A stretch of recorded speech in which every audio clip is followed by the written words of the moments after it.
So now here's a, a student's example of they're doing land use planning.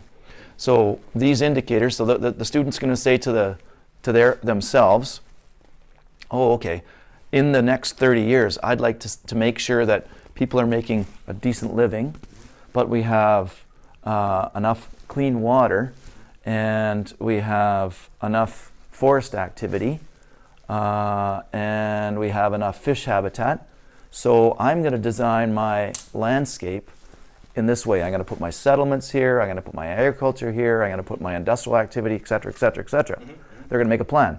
And then the simulator goes forward and they get to see how close they got to what they wanted to get to, their goals. So they make a plan. Then they go, oh, okay, hang on a sec. I might have to backtrack to today again, tweak their plan, move this, move that, do whatever they have to do, try to get their goals established, back and forth.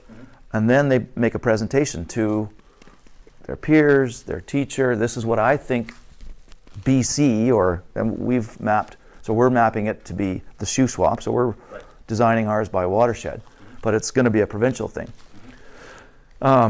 Here's why, and then they'll justify because of this, and somebody else's plan will look somewhat different. Oh, here's why, and they'll go, oh, I never thought about that, and somebody else will go, oh, I never thought about, oh, that's interesting, let's talk about, and the teacher will be able to move that along. And then, what we've got a lot of good material to work with from the students, their input, and that allows them at the higher levels to do possibly a land use plan that they could move forward to City Hall, let's say, or an environmental plan they could move to something, or they're engaged. Interesting. Yeah. Wow. It's a big deal, right? And education's going that way too, where it's a little less of looking at each subject by itself, which is like looking at a land use by itself, and more of bringing things together, where you look at, okay, this has got science to it, but it's also got politics or social studies. It's got economics. It's got government, and geology, and all those kinds of things. So there's lots of things, and I just saw a project in Alberta where the kids had to take a position and represent a different sector. And so they made a plan based on their sector. So one group was in the agriculture sector. They wanted to make a plan for their business. They wanted to advocate for their sector. Okay. Another group was the forestry sector. Another one was the water management sector, etc. They had the different sectors. And they had a debate. And on and on and on it went. It was unbelievable. Okay, that makes sense. I like your position. You can justify it, et cetera, right? So it's just creating citizens that are engaging in their own landscape. Where do I do the learning? Well, they each there's 16. A kid can watch 16 videos, or a group of kids can watch one and present to the rest. Right. Okay.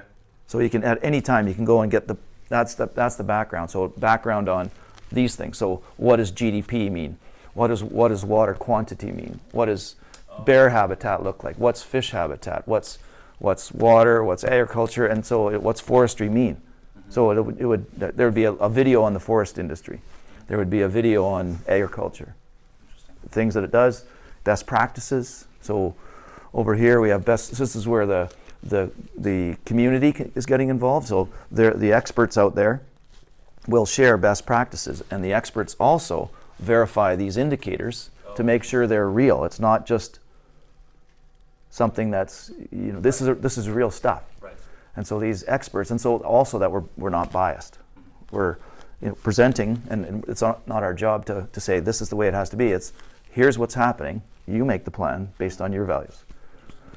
When that grade 9 debate project happened, there was a fellow being interviewed who was a university professor. Or no, that's not true. He was a city land use planner. And he came to evaluate the debates, and these are grade 9 students, and he said, wow, those were so well done. I don't usually get that type of quality work unless the person's been from university. Right. Wow. So what happens, and with kids I know, just as a teacher I know, don't underestimate them.